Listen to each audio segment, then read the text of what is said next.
นี่ก็ไปจะตื้อเลยแหละมือตึ๊บเลยทั้งจะคล้องก็ออกไปได้แล้วนะอยู่ไหนขนาดยุ่งสิเขาก็ยังหยาบเราเตียงมันจะคล้องแสบๆนะของเบาเจ็บหรือเบาแซะไข่กับปลาทูเอ้าแหละเจ็บกระแซบคือการมันแสบดูแต่ว่ามาแบบมีนกกินได้สามแม่นปะโดยบายดีเด้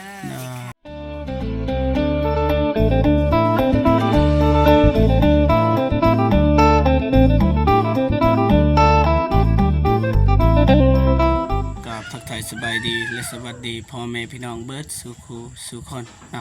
ทางในลาวและก็ต่างประเทศนะกันยินดีตอนรับเขาสู่ซองเบาเจ็บคือเก่าพี่น้องนะตอนนี้เบาเจ็บกาอยู่ทางบ้านเทวดาของน้องซาลีพี่น้องนะมาอัปเดตให้พ่อแม่พี่น้องได้เบิ่งนำกันนะแต่ว่าตอนนี้ทีมงานเขาบ่ทันมาคือเก่าเบาเจ็บก็มาก่อนพี่น้องนะเพราะว่าอยากอัปเดตตอนเช้าคืบหน้าเป็นยังไงแต่ว่าตอนบ่ายทีมงานเขาสิอัปเดตคือกันเพราะว่ามันบ่คือกันพี่น้องเนาะเขามาเช้าเขาเฮ็ดได้หน่อยนึงมาสวยก็เฮ็ดประมาณหนึ่งมันจะแตกต่างกันพี่น้องเนาะบ่เจ็บกับพยายามมาแต่เช้าพี่น้องเนาะโอเคไม่แต่ว่าไปเบิ่งไปชมนำกันเลยพี่น้องเนาะไปเรียบร้อยทางนี้เรียบร้อยนี่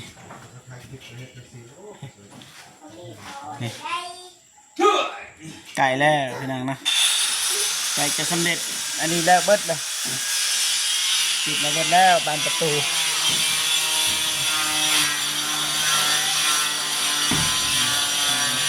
ได้เบิด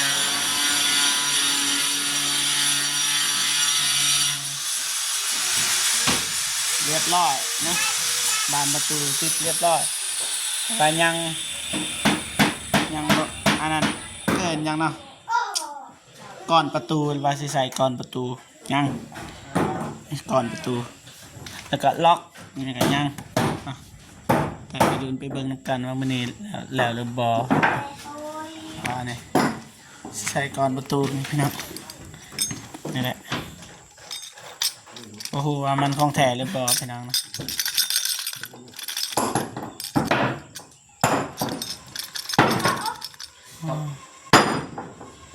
หายแล้วทางนั้นหายแล้วสบายดีเด้อเด้อสบายดีคิดยังอยู่เจาะลูกก่อนประตูเรียบร้อยแล้วนะใส่เบิ้งงามบ้างเบิ้งออกบ้างดอกต้องปูบานเบิ้งสีถ่ายให้เบิ้งมานี่งามนะเป็นซีเลยพี่น้องหอนนี่น้องสลีกันมาแล้วพี่น้องมาสบายดีโดยสบายดีเบาเจ็บโดยสบายดีผู้ใหญ่ใจบุญและ FC ทุกท่านนึกว่าอยู่ในลาวและไทยและต่างประเทศและคนอยู่ในบ้าน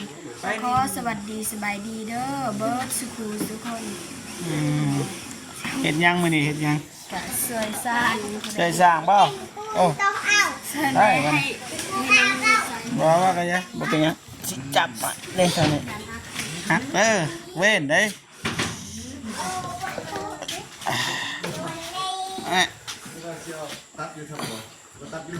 ตัดอยู่ลุมบ่บ่ถือแล้วโป่ง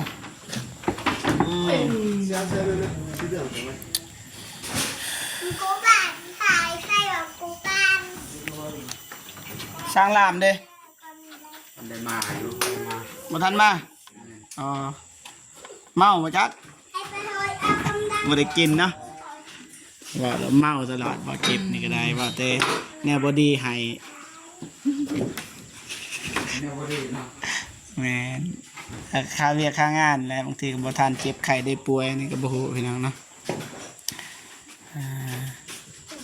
อยู่เทิงก็เฮ็ดวัดแทกเป็นกระสิตัดเชือกดามาใส่โอ้ละแดงเลย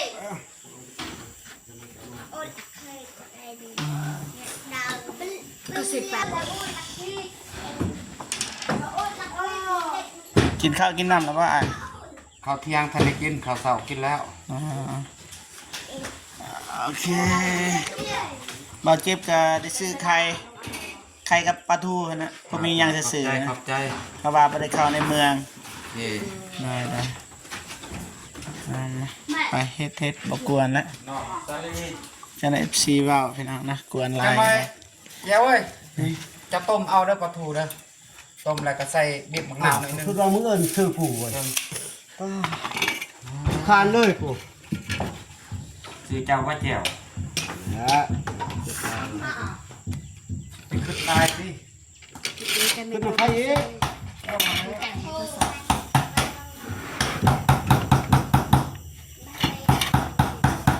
เฮ้ยไม่อยากใส่กันเดี๋ยว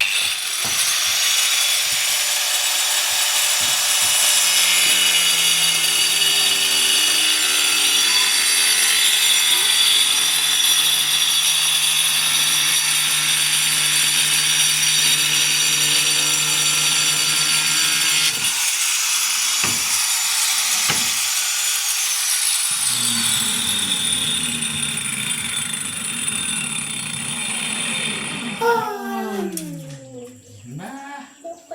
ลูกเบกเลย เอาไอ้ลุงจอมแผลมันเลยลุงจอม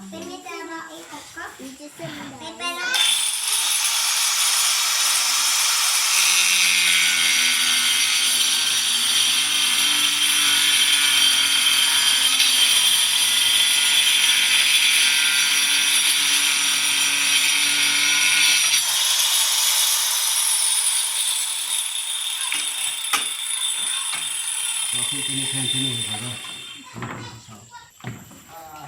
ตัวลืมก่อนอะไรนะซอยลีซอยตลอดพี่น้องเนาะ ซอยไอ้ายสร้างเพิ่นแม่เพิ่นก็นี่เฮ็ดแนวกินแนวยางให้สร้างอีกบ่ได้พักบ่ได้พรน่ะหนักเติบอยู่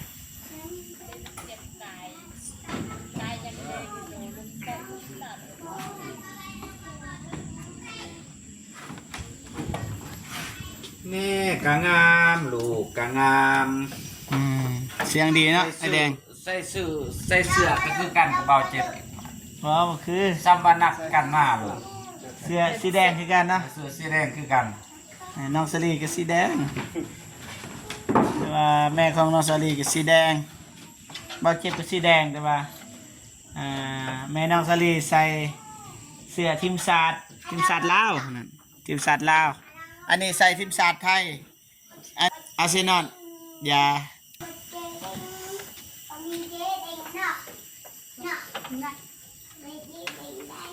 ก็เลยเย่เด็กมึงได้เย่เด็กมึงได้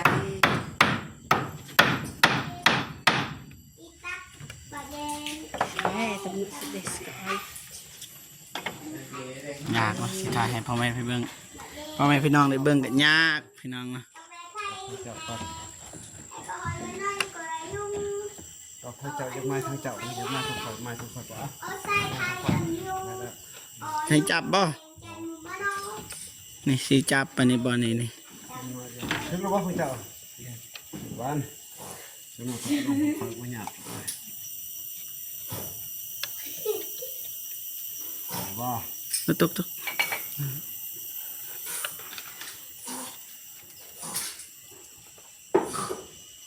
เบาลิงมาซอยมือเนาะ เองนะ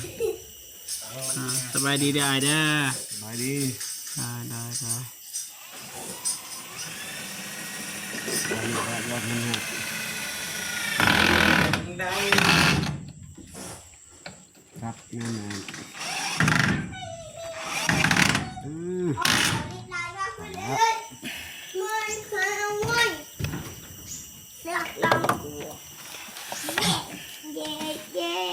มาแล้วเต็มหมด ประมาณนี้พี่น้อง ไป ด้านในจะไหนก็คันพี่น้องนะคันทางนี้นี่คันเสานี่ก็ใส่เสานี่คันไว้ในห้องนึงแต่นี่ก็ห้องนึงหลังห้องนึง3ห้องพี่น้องนะ เดี๋ยวเราเจ็บจะลงไปถ่ายมุมด้านล่างพี่น้องนะเนี่ยพวกนี้เป็นอย่างไรเดิมทางนี้มันถ่ายยากนะ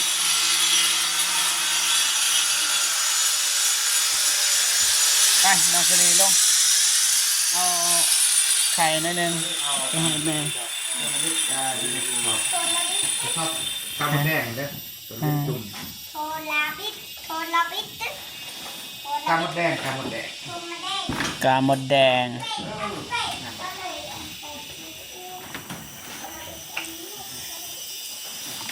ทางนี้ก็สิแอมปะทางหนองนะ ข้างนอกบ่ แม่งงคือกันได้เสียนนี่มันสิแอมมานี่ก็มีบ่ฮู้อันนี้นอกซานนี่สบายออกไปนั่งไปเบิ่งวิวพี่น้องนี่ทางนี้ก็งามได้พี่น้องบ่ได้ถ่ายพ่อแม่พี่น้องได้เบิ่งนี่นี่เพิ่นเป็นบอกงามจบงามหลายงามแทงงามวายพี่น้องนะงามเกินคำบรรยายแต่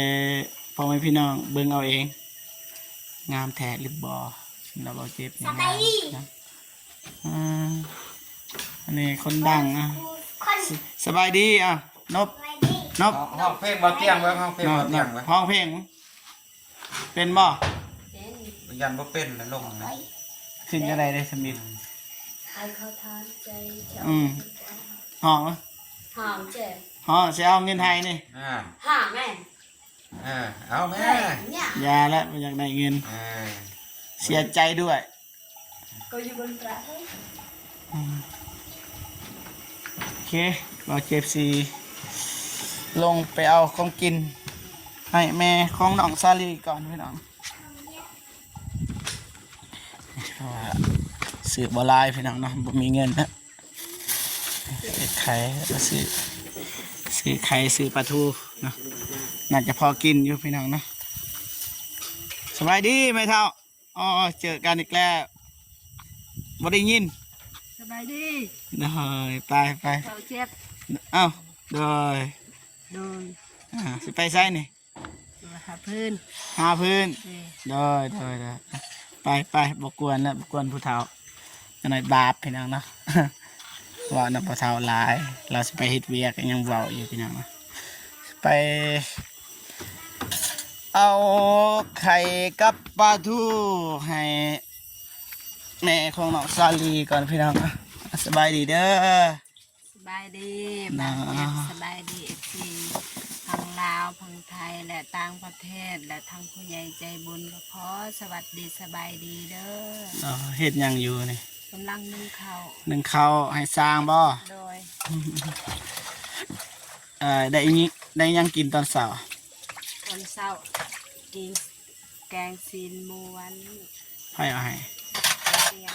บ่เตียงมันจะของแซ่บๆนะของบ่เจ็บนี่บ่แซ่บไข่กับปลาทูเอ้าแหละ เราเจ็บกระแซบคือกัน มันแซ่บอ เรา ยู่ เจ็ แต่ บ ว่า ประมาณแบบมีนกกินได้สาม แม่นบ่ โดยสบายดีเด้อ โอเคนบเนี่ยคือเมื่อกี้นี่มันเหมาะกับของกินนั่นแหละคักเลยโอเคได้แล้วพอได้ตั้งหน้าปกพี่น้อง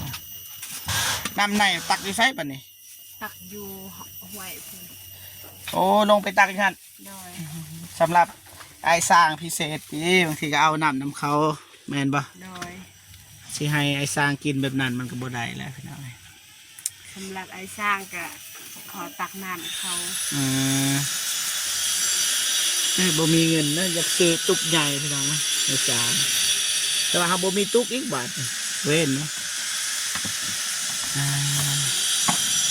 เอาไว้มีเงินก่อนพี่น้องนะซื้อให้ตอนนี้อดเอา โดย มันในท่านมีแบบมันสลีนเลยอยู่บ่ได้แล้วบ่เจ็บอยู่นี่นะบายเยอะปะนี่เปิดสดงดงามนะ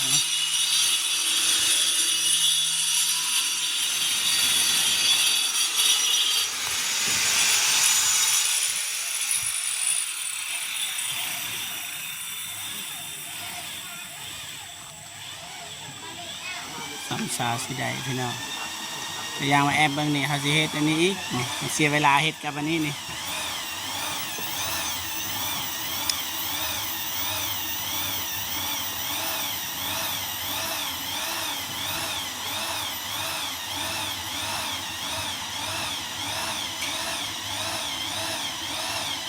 นี่แอมแล้วอีกบ่บ่ฮู้นะเข้ากันเลยนี่กับหลังคากับสีนี่เป๊ะเลยนะสีเดียวกันเลย คนเลือกก็ได้นะนี่ยังเหลือยังลายพนังนะ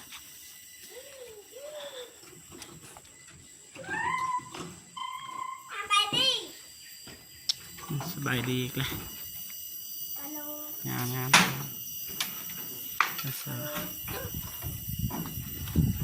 ไปขึ้นเทิงต่อพี่น้องมาอย่าตกเลย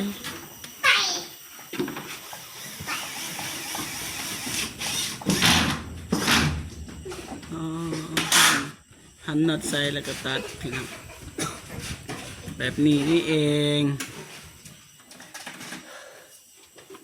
ด้านนี้ก็ติดก้อนประตูไอแดงงานละเอียด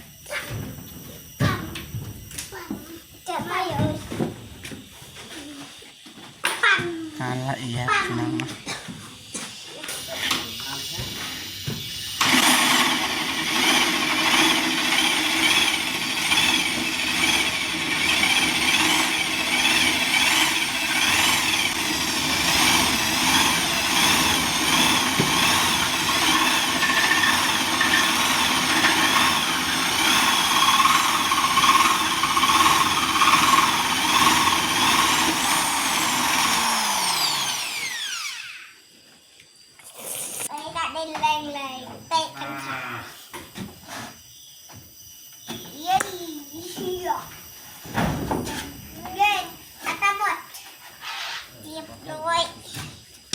bao chết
สัมสาสิติดใดแต่ละอย่างง่ายนะ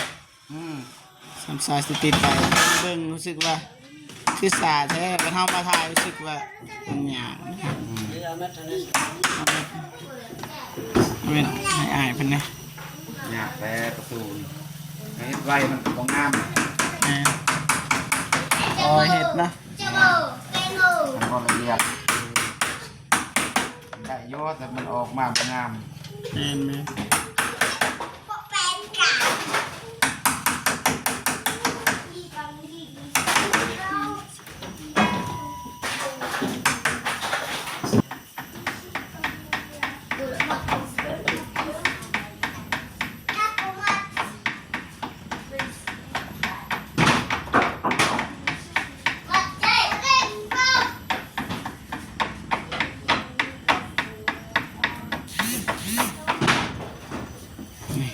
ไหน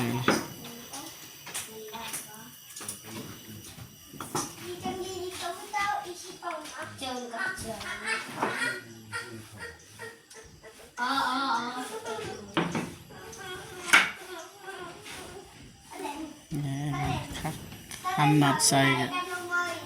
กับ100 บาท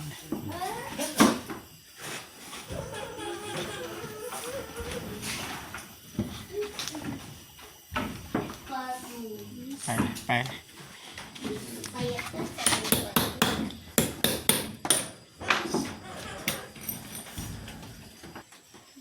ปทางไหนทางนี้ป่ะ คนนี้ละตัวก่อน มา ง่ายไง มา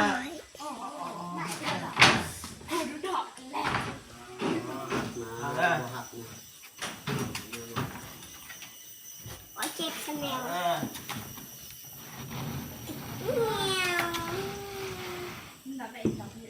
เจ้าขึ้นมาสิตัวนั้นตัวนั้นขึ้นมาโอ้เจ้าปลาก้อนนี่หันไม่ได้ซ้อมเพลนซ้อมเพลน โอ้ไปรถไฟ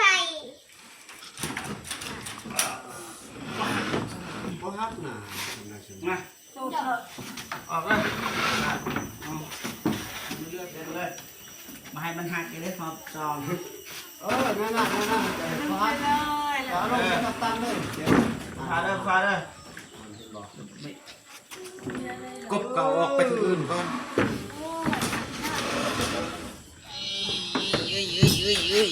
เอาจับซอยเนี่ยนี่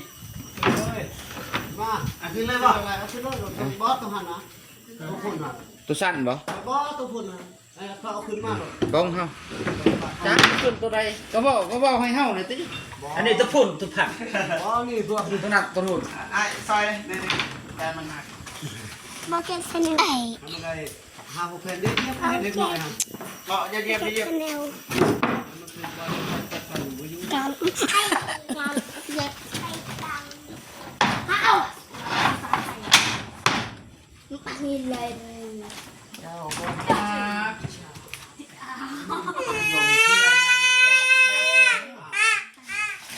ไก่แล้วโอ้แบบนี้นี่เอง บอสเ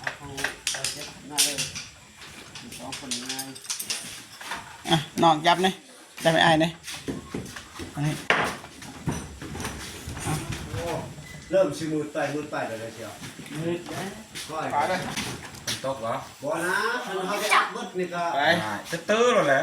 มืดตึ๊บเลย ทั้งจะคล้องก็ออกบ่ได้แล้วนะอยู่ไหน แม่น ขนาดยุ่งสิเขาก็ยังหยาบ โดนภาษาติ้งเอ้ยมันไม่โดนทำไมต้องร้านเลยเท่า ยังก็อยากมานะ หน่อยจะหน่อย ยังอีกป่ะ ก่อนก่อน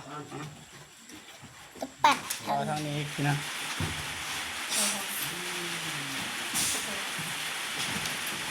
เนี่ย ฮะ ก็เลย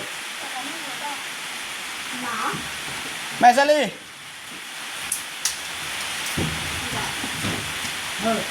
หมาโอ้ no no no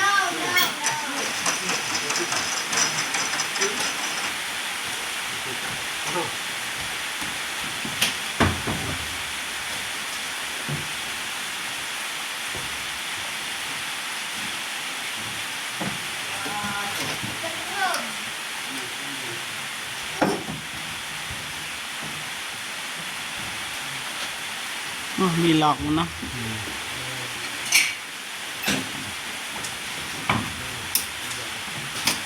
เด็ดเตร็ดเรียบร้อยนี่จะลอง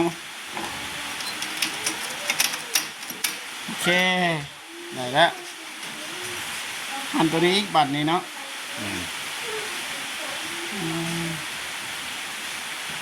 บ่ได้ง่ายเลยพี่น้องแต่ละอย่างก็ได้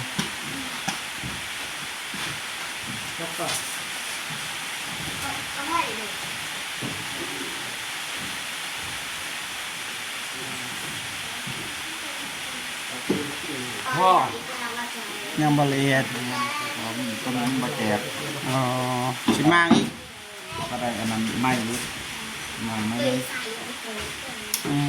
อยากให้มันละเอียดรีรอเลย แม่น โอ้คันเบาเจ็บซ้ำนี่ก็ละเอียดแล้วสำหรับไอแดงในย่างเลยเพิ่นว่าอ๋อละเอียดอีหลีนี่นะใส่ใจทุกรายละเอียด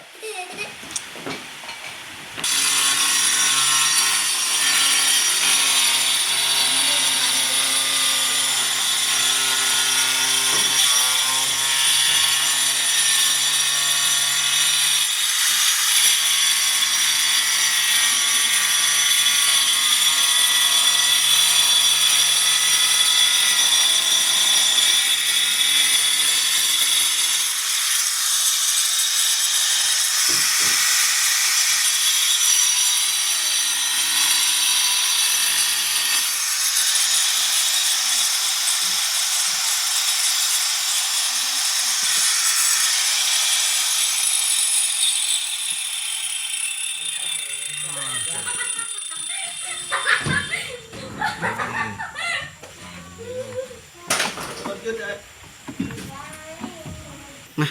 พี่น้องท่านนี้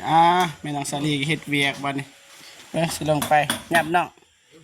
งับไปสิลงไปหาแม่เจ้าก่อนโอ้อันนี้ก็เฮ็ดเวียกเฮ็ดหยังเด้ตองน้ำลำพอนโอ้เฮ็ดน้ำตองน้ำเฮ็ดไหนบ้านนี่หลักเรียบร้อยแม่นไหมโอ้ตบตบตบ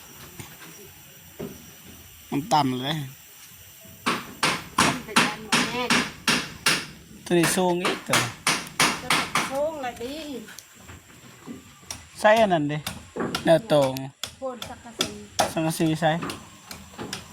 สังกะสีเก่าป่ะไม่สังกะสีไหมแบบน้องคือมันอะไร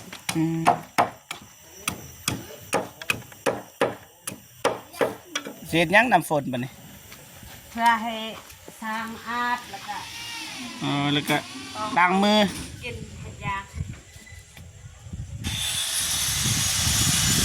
ต่ำเลยฮะ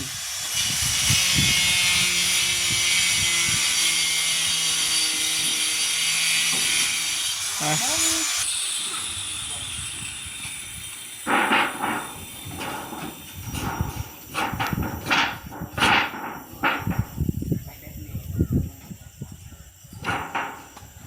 าลงอีกสักนิดอ๋อนี่ไอเดีย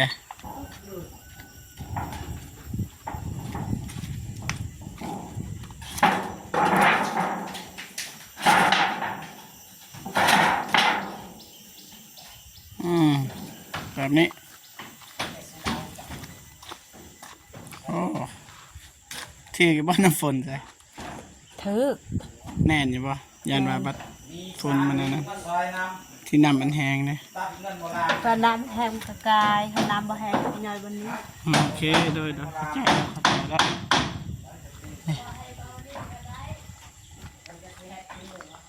พ่อแม่พี่น้องนี่ใหญ่คุณนะถ่ายมุมไกลเลยพี่น้องรู้สึกว่าใหญ่เลยประมาณนี้พี่น้องนะการอัปเดตซ้ำนี้นะบอละเอียดแต่ว่าห้องกระท้ายให้เบิ้งนะ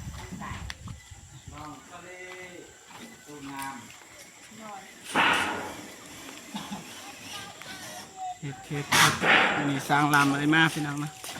โอ้โหว่าค่าภารกิจยัง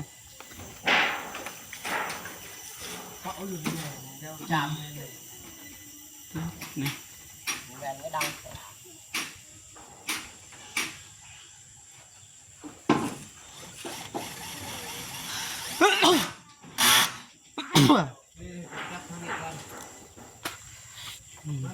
มันแป้นในยามน้ำตกนะ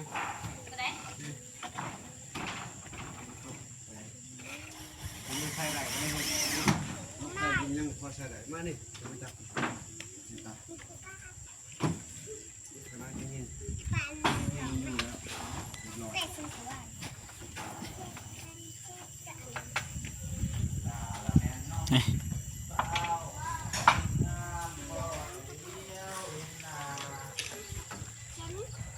ยังบ่โดนพี่น้องนะ4-5 วันก็น่าจะแล้วพี่น้องนะโอเคประมาณนี้พี่น้องนะโอเคการอัปเดตของโอเคพี่น้องนะการอัปเดตของเราเก็บกับประมาณนี้นะจะได้ขอขอบคุณที่ในใจดีเอฟซีทุกท่านที่เข้ามาให้กำลังใจเราตลอดมานะเบิ้งคลิปเบาเจ็บตั้งแต่ต้นจนจบเลยบอกคำโฆษณาครับจะได้ขอขอบใจหลายๆครับโอเคสำหรับเบาเจ็บก็สิจบคลิปอยู่บนนี้เลยนะพอกันคลิปหน้าสำหรับคลิปนี้ขอกล่าวคำว่าสบายดีเด้อพ่อแม่พี่น้องสุขคนนะโอเคบายบายพี่น้องนะ